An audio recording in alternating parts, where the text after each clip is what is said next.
അപ്പോൾ നമ്മുടെ കലത്തപ്പം ഉണ്ടാക്കാൻ വേണ്ടിയിട്ട് ഞാനിവിടെ എടുത്തേക്കുന്നത് 1 കപ്പ് അരിയാണ്. 1 കപ്പ് എന്ന് പറയുമ്പോൾ 240 ml കപ്പിന് 1 കപ്പ്. ഞാനിപ്പോൾ ഇവിടെ എടുത്തേക്കുന്നത് കൈമ റൈസാണ്. നമ്മൾ ബിരിയാണിയൊക്കെ ഉണ്ടാക്കാൻ എടുക്കണ കൈമ റൈസ്. ഇതല്ലെങ്കിൽ നിങ്ങൾക്ക് പച്ചരിയിലും നമ്മുടെ കലത്തപ്പം ഉണ്ടാക്കിയെടുക്കാം. ഏതായാലും മതി, ഒന്നെങ്കിൽ കൈമ റൈസ് അല്ലെങ്കിൽ പച്ചരി. ഇതെന്താ ചെയ്തതെന്ന് വെച്ചാൽ നമ്മുടെ അരി നന്നായിട്ട് കഴുകിയെടുത്തു. എന്നിട്ട് ഒരു 4 മണിക്കൂർ വെള്ളത്തിൽ കുതിർത്തതിന് ശേഷം ഒരു അരിപ്പയിലേക്ക് ഇട്ട വെള്ളമൊക്കെ വാർന്നു പോയേക്കണ അരിയാണിത്. പിന്നെ നമുക്ക് വേണ്ടത് ശർക്കരയാണ്. ശർക്കര നിങ്ങളുടെ മധുരത്തിനനുസരിച്ച് എടുക്കണം. ഞാനിവിടെ എടുത്തേക്കണത് ഒരു 175 ഗ്രാമാണ്. കൂടുതൽ മധുരം വേണമെങ്കിൽ 200 ഗ്രാമോളം എടുക്കാം. അപ്പോൾ ശർക്കര എടുക്കുന്നത് നിങ്ങളുടെ മധുരത്തിനനുസരിച്ച് എടുത്തോണം. നമുക്ക് ആദ്യം നമ്മുടെ അരി ഒന്ന് നന്നായിട്ട് അരച്ചെടുക്കണം. ആ സമയത്ത് തന്നെ നമുക്ക് ശർക്കരയും കൂടെ ഉരുക്കാൻ വയ്ക്കാം. രണ്ടും ഒരേ സമയത്ത് തന്നെ ചെയ്യുക. നമ്മുടെ ശർക്കര ഇങ്ങനെ മുഴുവനെ ഇടണ്ട, ജസ്റ്റ് ഒന്ന് പൊടിച്ചിട്ട് ഒരു പാത്രത്തിലേക്ക് ഇട്ട് കൊടുക്കാം. അപ്പം ഞാനിത് ജസ്റ്റ് ഒന്ന് പൊടിച്ചെടുത്തിട്ട് വരാം. ഒത്തിരി ഫൈനായിട്ടൊന്നും പൊടിക്കണ്ട, ജസ്റ്റ് ഒന്ന് പൊട്ടിച്ചിടുക. ഇപ്പോൾ നമ്മുടെ ശർക്കര ഞാനൊന്ന് ഉടച്ചെടുത്തിട്ടുണ്ട്. ഇനി ഇതിലേക്ക് നമുക്കൊരു 1/2 ഗ്ലാസ് വെള്ളം ഒഴിച്ചു കൊടുക്കാം. 1/2 കപ്പ് മാത്രം ഒഴിച്ചാൽ മതി, ഒത്തിരി വെള്ളം കൂടി പോകണ്ട. ഇപ്പോൾ തീ കത്തിച്ചു കൊടുത്തിട്ടുണ്ട്. ഇനി തീ മീഡിയം ഫ്ലെയിമിലേക്ക് മാറ്റുക. നമ്മുടെ ശർക്കര നന്നായിട്ടൊന്ന് ഉരുകി വരട്ടെ. ഇടയ്ക്കൊന്ന് ഇളക്കി കൊടുക്കാൻ മറക്കരുത്. അപ്പം നമ്മുടെ ശർക്കര ഉരുകണ സമയം കൊണ്ട് നമുക്ക് നമ്മുടെ അരി അരച്ചെടുക്കാം. അപ്പം ഞാനൊരു മിക്സി ബൗൾ എടുത്തിട്ടുണ്ട്. നമുക്കിതിലേക്ക് നമ്മുടെ അരി ചേർത്ത് കൊടുക്കാം. 1 കപ്പ് അരി. ഇനി നമ്മുടെ അരിയിലേക്ക് ഒരു 3 ടേബിൾ സ്പൂൺ തേങ്ങ ചിരകിയത് ചേർത്ത് കൊടുക്കാം. പിന്നെ നമുക്ക് വേണ്ടത് കുറച്ച് ഏലക്കയാണ്. ഏലക്ക മുഴുവനെ ഇടണമെന്നില്ല, പൊടി ആയാലും ചേർത്താൽ മതി. ഇപ്പോൾ എൻ്റെ കയ്യിൽ പൊടിയില്ലാത്ത കാരണം ഞാൻ മുഴുവനുള്ള ഏലക്കയുടെ കുരു മാത്രമാണ് ചേർക്കുന്നത്. ഒരു 2 ഏലക്ക എടുത്തിട്ടുണ്ട്. അപ്പോൾ നിങ്ങൾക്ക് ഇതിൻ്റെ ടേസ്റ്റ് കുറച്ച് മതിയെങ്കിൽ ഒരെണ്ണത്തിൻ്റെ കുരു മാത്രം എടുത്താൽ മതിയാകും. ഇതും കൂടെ നമുക്കിതിലേക്ക് ഇട്ട് കൊടുക്കാം. പിന്നെ നമുക്ക് വേണ്ടത് 1 ടേബിൾ സ്പൂൺ ചോറ്. ഏത് ടൈപ്പ് ചോറ് വേണമെങ്കിലും യൂസ് ചെയ്യാം. വൈറ്റ് റൈസോ നമ്മുടെ മട്ടരിയോ ഏതാണെങ്കിലും കുഴപ്പമില്ല. 1 ടേബിൾ സ്പൂൺ. 1 ടേബിൾ സ്പൂണിൽ കൂടുതൽ ചേർക്കണ്ട. കൂടുതൽ ചേർത്താൽ നമ്മുടെ അപ്പം കുക്കറിൽ ഒട്ടിപ്പിടിക്കാൻ സാധ്യതയുണ്ട്. അത് കാരണം 1 ടേബിൾ സ്പൂൺ മാത്രം ചേർത്ത് കൊടുക്കുക. ഇനി ഇതിലേക്ക് നമുക്ക് ആവശ്യത്തിന് വെള്ളം ഒഴിച്ച് നന്നായിട്ട് അരച്ചെടുക്കാം. ഞാനിപ്പോൾ ഇവിടെ 1/2 കപ്പ് വെള്ളമാണ് യൂസ് ചെയ്യണത്. അപ്പം ഞാനിത് നന്നായിട്ടൊന്ന് അരച്ചെടുത്തിട്ട് വരാം. നല്ല ഫൈനായിട്ട് അരയ്ക്കണം, അതൊന്ന് ശ്രദ്ധിച്ചോണേ. നമ്മുടെ അരി അരച്ചുകൊണ്ട് വന്നിട്ടുണ്ട്. നല്ല ഫൈനായിട്ട് അരഞ്ഞിട്ടുണ്ട്. ഇത് നമുക്കൊരു പാത്രത്തിലേക്ക് മാറ്റാം.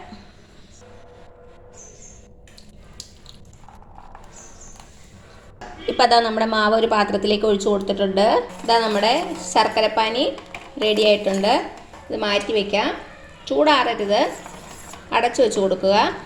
ഇപ്പോൾ ഞാനൊരു പാത്രം വെച്ചിട്ടുണ്ട്. അതിലേക്ക് കുറച്ച് നെയ്യ് ഒഴിച്ചു കൊടുക്കാം. നെയ്യ് ഒഴിക്കണമെന്ന് നിർബന്ധമില്ല, വെളിച്ചെണ്ണ ആയാലും മതി. ഞാനിപ്പോൾ ഇവിടെ 1 ടീസ്പൂൺ നെയ്യ് ഒഴിക്കുന്നുണ്ട്. അതേപോലെ തന്നെ കുറച്ച് വെളിച്ചെണ്ണ കൂടെ ഒഴിക്കുന്നുണ്ട്. നന്നായിട്ടൊന്ന് ചൂടായിട്ട് വരട്ടെ. ഇപ്പം നമ്മുടെ എണ്ണ ചൂടായിട്ടുണ്ട്. ഇതിലേക്ക് ചെറുതായിട്ട് അരിഞ്ഞ ഒരു 2-3 ടേബിൾ സ്പൂൺ തേങ്ങ ചേർത്ത് കൊടുക്കാം. തേങ്ങ ചെറുതായിട്ട് അരിയാൻ ശ്രദ്ധിക്കുക, ഒത്തിരി വലുതായി പോകരുത്. എന്നിട്ട് നമ്മുടെ തേങ്ങ മീഡിയം ഫ്ലെയിമിൽ വെച്ച് നന്നായിട്ടൊന്ന് വറുത്തെടുക്കുക. നന്നായിട്ടൊരു ഗോൾഡൻ കളർ ആവണം. നമ്മുടെ തേങ്ങയുടെ കളർ മാറാൻ തുടങ്ങിയിട്ടുണ്ട്.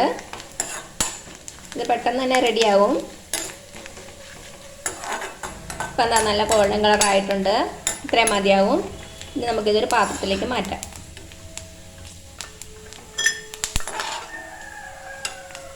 ഇപ്പം നമ്മുടെ തേങ്ങ വറുത്ത് ഒരു പാത്രത്തിലേക്ക് മാറ്റിയിട്ടുണ്ട്. ഇനി ഇതിലേക്ക് ഒരു 4 ചെറിയ ഉള്ളി ചെറുതായിട്ട് അരിഞ്ഞത് ചേർത്ത് കൊടുക്കാം. നമ്മുടെ ചെറിയ ഉള്ളി നന്നായിട്ടൊന്ന് വറുത്തെടുക്കണം. നല്ലൊരു ഗോൾഡൻ കളർ ആവണം.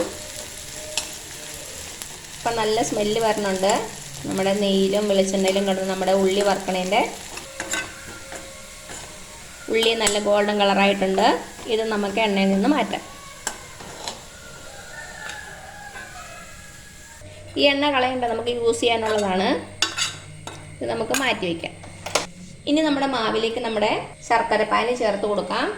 ചൂടോടുകൂടി തന്നെയാണ് ചേർത്ത് കൊടുക്കുന്നത്.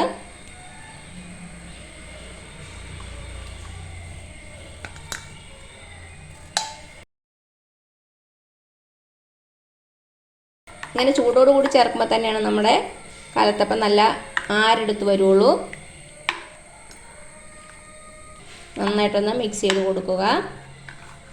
ഇനി ഞാനിതിലേക്ക് നമ്മളിപ്പോൾ വറുത്ത് വെച്ചില്ലേ തേങ്ങയും ചെറിയ ഉള്ളിയും, അതിൻ്റെ പകുതി ചേർത്ത് കൊടുക്കുവാണ്. പകുതി നമുക്ക് മുകളിൽ പിന്നെ ചേർത്ത് കൊടുക്കാം. ഈ ഒരു കൺസിസ്റ്റൻസിയാണ് വേണ്ടത്. ഒത്തിരി തിക്കാകാനും പാടില്ല, ഒത്തിരി തിന്നാകാനും പാടില്ല. മധുരം ഒന്ന് ചെക്ക് ചെയ്ത് നോക്കുക. കുറവാണെന്ന് തോന്നുവാണെങ്കിൽ കുറച്ചുകൂടി ശർക്കരപ്പാനി ചേർത്ത് കൊടുക്കാവുന്നതാണ്. ഇനി നമ്മുടെ മാവിലേക്ക് ഒരു 2 നുള്ളു ഉപ്പും കൂടെ ചേർത്ത് കൊടുക്കാം, എല്ലാം കൂടെ ഒന്ന് ബാലൻസ് ചെയ്യാൻ വേണ്ടിയിട്ട്. പിന്നെ ചേർത്ത് കൊടുക്കേണ്ട ഒരു 2 നുള്ളു ബേക്കിംഗ് സോഡാപ്പൊടി എന്ന് പറയും. 2 നുള്ളു മാത്രം ചേർത്ത് കൊടുത്താൽ മതി. നന്നായിട്ടൊന്ന് മിക്സ് ചെയ്ത് കൊടുക്കുക. അപ്പം നന്നായിട്ട് എല്ലാം കൂടെ മിക്സ് ചെയ്തിട്ടുണ്ട്. ഇത് മാറ്റി വയ്ക്കാം. ഇപ്പം നമ്മുടെ മാവിന് കുറച്ച് ചൂടുണ്ട്. നമ്മുടെ മാവിന് കുറച്ച് ചൂടുണ്ടായിരിക്കണം നമ്മൾ കുക്കറിലേക്ക് ഒഴിക്കുമ്പം. അപ്പോൾ ഇത് മാറ്റി വയ്ക്കാം. നമ്മുടെ കുക്കർ അടുപ്പത്ത് വയ്ക്കാം. ഇപ്പം എന്താ, ഞാനൊരു കുക്കർ വെച്ചിട്ടുണ്ട്. കുക്കർ നന്നായിട്ട് ചൂടാകണം. നന്നായിട്ട് ചൂടാകുമ്പോൾ മാത്രം മാവ് ഒഴിച്ച് കൊടുക്കുക. 1-2 കാര്യങ്ങൾ മാത്രം ശ്രദ്ധിച്ചാൽ മതി, നമ്മുടെ കലത്തപ്പം നല്ല പെർഫെക്റ്റ് ആയിട്ട് വരും. ഒന്ന്, നമ്മുടെ കുക്കർ നന്നായിട്ട് ചൂടാകുമ്പോൾ മാത്രം മാവ് ഒഴിച്ച് കൊടുക്കുക. അതേപോലെ തന്നെ നമ്മുടെ മാവിനും കുറച്ച് ചൂടുണ്ടായിരിക്കണം. പിന്നെ വെള്ളത്തിൻ്റെ കൺസിസ്റ്റൻസി ഒന്ന് നോക്കിക്കോണം. ഇത്രയും കാര്യങ്ങൾ ശ്രദ്ധിച്ചാൽ നല്ല പെർഫെക്റ്റ് ആയിട്ടുള്ള നല്ല സ്പോഞ്ച് പോലുള്ള കലത്തപ്പം നമുക്ക് തയ്യാറാക്കി എടുക്കാം. 1 കപ്പ് അരിക്ക് 3 ലിറ്ററിൻ്റെ കുക്കറാണ് ഏറ്റവും ബെസ്റ്റ്. അപ്പോൾ ഞാനിവിടെ എടുത്തേക്കണ 5 ലിറ്ററിൻ്റെയാണ്. എൻ്റെ കയ്യിൽ 3 ലിറ്ററിൻ്റെ ഇല്ലാത്ത കാരണം. അപ്പം നിങ്ങളുടെ കയ്യിൽ 3 ലിറ്ററിൻ്റെ കുക്കർ ഉണ്ടെങ്കിൽ അതെടുക്കണതാണ് ഏറ്റവും നല്ലത്. അപ്പം ഞാൻ ഹൈ ഫ്ലെയിമിൽ തന്നെയാണ് വെച്ചേക്കണത്. നന്നായിട്ടൊന്ന് ചൂടാകട്ടെ. അപ്പം എന്താ, ചൂടായിട്ടുണ്ട്. ഇതിലേക്ക് നമ്മൾ നേരത്തെ തേങ്ങയും ഉള്ളിയും വറുത്ത എണ്ണയില്ലേ, അതൊഴിച്ച് കൊടുക്കാം. ഇതിലേക്ക് ഒരു 2 ടേബിൾ സ്പൂൺ എണ്ണയും കൂടെ ഒഴിച്ച് കൊടുക്കുവാണ്. വെളിച്ചെണ്ണ തന്നെ യൂസ് ചെയ്യുക. ഇതാ നമ്മുടെ കുക്കർ നന്നായിട്ട് ചൂടായിട്ടുണ്ട്. എണ്ണ എല്ലായിടത്തും വരാൻ വേണ്ടിയിട്ട് ഒന്ന് ചുറ്റിച്ച് കൊടുക്കാം. ഇതിലേക്ക് ചെറിയ ചൂടുള്ള നമ്മുടെ മാവ് ഒഴിച്ച് കൊടുക്കാം.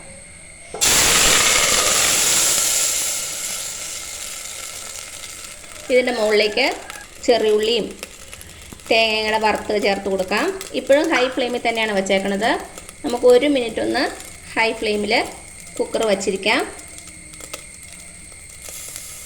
നമുക്ക് ഉടനെ തന്നെ കുക്കർ അടച്ച് വെച്ച് കൊടുക്കാം. കുക്കർ അടച്ച് വെച്ച് കൊടുത്തു. വെയിറ്റ് ഇട്ടിട്ടില്ല. തീ ലോ ഫ്ലെയിമിലേക്ക് മാറ്റുക. ലോ ഫ്ലെയിമിൽ വെച്ച് ഒരു 10-12 മിനിറ്റ് നമുക്കിത് വേവിക്കണം. അപ്പോഴേക്കും നമ്മുടെ കലത്തപ്പം നന്നായിട്ട് വെന്ത് നല്ല സെറ്റായിട്ടുണ്ടാവും. ഞാനിപ്പോൾ ഇത് ലോ ഫ്ലെയിമിലേക്ക് മാറ്റി. ഏറ്റവും കുറഞ്ഞ തീയ് ഇങ്ങനെ ലോ ഫ്ലെയിമിൽ തന്നെ ഇരിക്കട്ടെ. മാക്സിമം ഒരു 15 മിനിറ്റ് മാത്രമേ വയ്ക്കാവുള്ളൂ. ഇപ്പോൾ ഇതാ ഒരു 12 മിനിറ്റ് കഴിഞ്ഞിട്ടുണ്ട്. ഞാൻ തീ ഓഫ് ചെയ്തു. ഇപ്പോൾ ഇത് തുറന്ന് നോക്കണ്ട, ഒരു 10-15 മിനിറ്റ് ഇങ്ങനെ ഇരിക്കട്ടെ. ഈ അടുപ്പിൽ തന്നെ വച്ചിരിക്കരുത്, വേറെ സ്ഥലത്തേക്ക് മാറ്റി വയ്ക്കുക. ഒരു 15 മിനിറ്റ് കഴിയുമ്പോൾ നമുക്ക് തുറന്ന് നോക്കാം. ഇപ്പോൾ ഒരു 20 മിനിറ്റോളം ആയിട്ടുണ്ട്. നമുക്ക് തുറന്ന് നോക്കാം.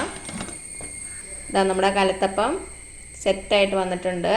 ജസ്റ്റ് വെന്തോന്നറിയാൻ വേണ്ടി ഒന്ന് കുത്തി നോക്കാം. കണ്ടോ, ക്ലിയർ ആയിട്ട് വന്നിട്ടുണ്ട്. നന്നായിട്ട് വെന്തിട്ടുണ്ട്. ഇനി നമുക്ക് കുക്കറിൽ നിന്ന് എടുത്ത് മാറ്റാം. നന്നായിട്ട് ചൂടാറിയ ശേഷം എടുക്കുന്നതാണ് ഏറ്റവും നല്ലത്. ഒരു കത്തിയോ സ്പൂണോ വെച്ച് ജസ്റ്റ് ഒന്ന് സൈഡ് വിടിയിച്ച് കൊടുക്കുക. നമുക്കിനി ഇത് ഒരു പാത്രത്തിലേക്ക് മാറ്റാം. ഇതാ നമ്മുടെ കലത്തപ്പം ഞാനൊരു പാത്രത്തിലേക്ക് മാറ്റിയിട്ടുണ്ട്. തൊട്ട് നോക്കുമ്പോൾ തന്നെ അറിയാം നല്ല സോഫ്റ്റായിട്ട് വന്നിട്ടുണ്ട്. അപ്പോൾ അതാ ഇത്രയേ ഉള്ളൂ നമ്മുടെ ടേസ്റ്റി ആയിട്ടുള്ള നല്ല പെർഫെക്റ്റ് ആയിട്ടുള്ള കലത്തപ്പം. എല്ലാവരും ഒന്ന് ട്രൈ ചെയ്ത് നോക്കണം. എന്നിട്ട് അഭിപ്രായങ്ങളൊന്നും അറിയിക്കാൻ മറക്കരുത്. അപ്പോൾ ഈ വീഡിയോ ഇഷ്ടമായാലും താഴെ കാണുന്ന ചുമന്ന സബ്സ്ക്രൈബ് ബട്ടണിലൊന്ന് പ്രസ് ചെയ്ത് സപ്പോർട്ട് ചെയ്യണേ. അപ്പോൾ അതിന് തൊട്ടടുത്തൊരു ബെല്ലൈക്കൻ വരും, അതും കൂടെ പ്രസ് ചെയ്ത് ഓൾ എന്നുള്ള ഓപ്ഷൻ കൊടുക്കുക. ഇനി പുതിയ റെസിപ്പി ആയിട്ട് വരുന്നവരേക്കും thank you so much. By.